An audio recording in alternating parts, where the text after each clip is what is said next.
제가 가끔씩 동생과 수업한 영상을 편집해서 올리곤 하는데 동생은 올해 초등학교에 입학한 딸을 둔 엄마입니다. 원래 학창시절에 좀 공부에 관심이 없는 편이었는데 아이를 낳고 나서 내가 영어를 직접 가르칠 수 있으면 좋겠다 이런 생각을 한 것 같아요. 그래서 제가 기초 문법을 할 때 좀 도움을 주고 그 후로는 뭐 여건이 되는 대로 어제 온라인 미팅에서 동생이 그런 이야기를 하더라고요. 내가 영어의 기초도 모르고 이렇게 지금까지 공부를 해왔다는 게 참 기가 막힌다.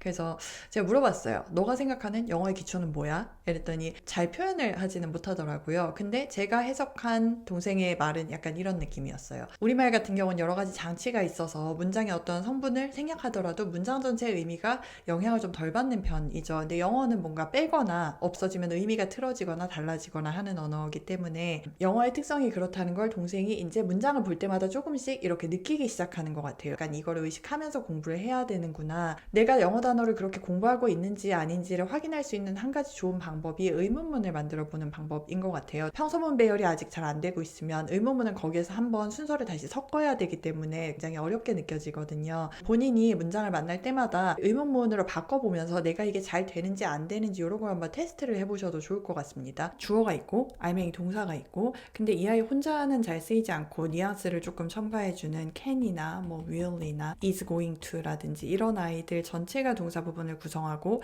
그 첫 번째 조동사가 문장 앞으로 혹은 주어와 자리를 바꾸면서 의문문을 만들게 되죠. 근데 그 예외적인 경우가 과거형. 과거형은 혼자로 의미를 충족하기 때문에 조동사가 따로 없죠. 그래서 의문문을 만들려고 했을 때 이 부분을 과거의 의미를 나타내는 부분과 알맹이로 분리한다고 생각을 하셔도 좋을 것 같습니다. 그래서 이 아이가 앞으로 이동을 해서 Did he take you to the airport? 이렇게 쓸 수가 있겠죠. 이렇게 하게 되면은 그게 맞아? 아니야? Yes or no를 물어보는 의문문이 되겠죠. 의문문의 또 다른 한 종류는 이 구성 성분이 궁금한 경우죠. 누가 데려갔어? 누구를 데려갔어? 어디에 데려갔어? 그때는 각각의 그 궁금한 파트를 적절한 question word, 의문사로 바꾸시면 되겠죠. 사람이면은 who, 목적격은 뭐 whom도 쓰지만 who를 거의 쓰죠.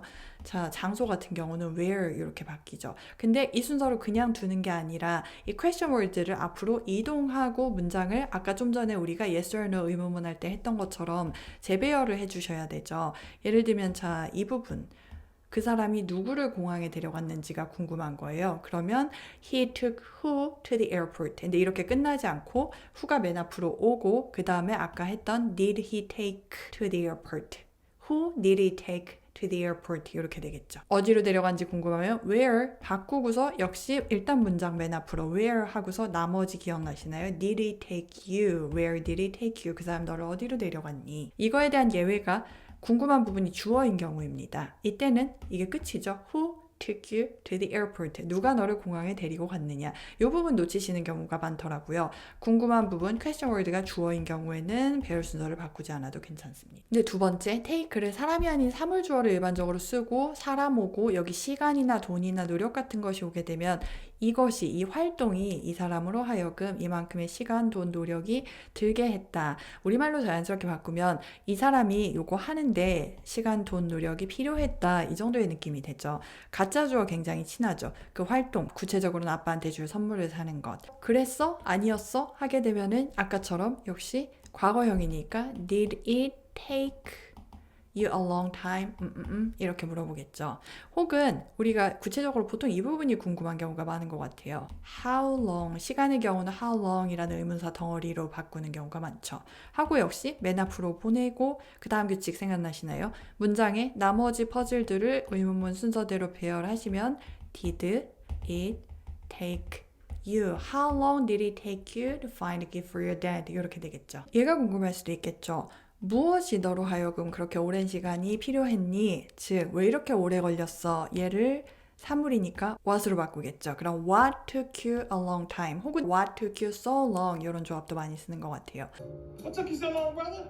그래서 간단하게 설명을 드렸습니다만 중요한 건 연습입니다. 보드게임의 규칙을 외운 거랑 보드게임 직접 플레이하시는 거랑 완전히 다른 경험인 거죠. 규칙은 가이드라인이라고 보시면 좋겠어요. 이 틀이 없으면 사실 효과적으로 학습하기 어렵지만 틀을 가지고 있다 해서 공부를 마친 건 아니죠. 보드게임을 계속 해야 그 설명서에 써있는 규칙이 어떤 의미인지 와닿기 시작하는 것처럼 영어도 의문문 규칙을 숙지하셨다면 혹은 영어는 배열 순서에 따라 의미를 형성하는구나 이 개념을 머릿속에 넣으셨다면 그 다음에는 문장을 보면서 계속 내가 만들어보는 연습을 해야 그것이 구체적으로 어떤 의미인지를 실제로 내 것으로 만들 수 있는 것 같아요. 그래서 빈도 굉장히 중요합니다. 하루에 꼭 시간을 어느 정도 내셔서 10분도 저는 사실 괜찮은 것 같아요.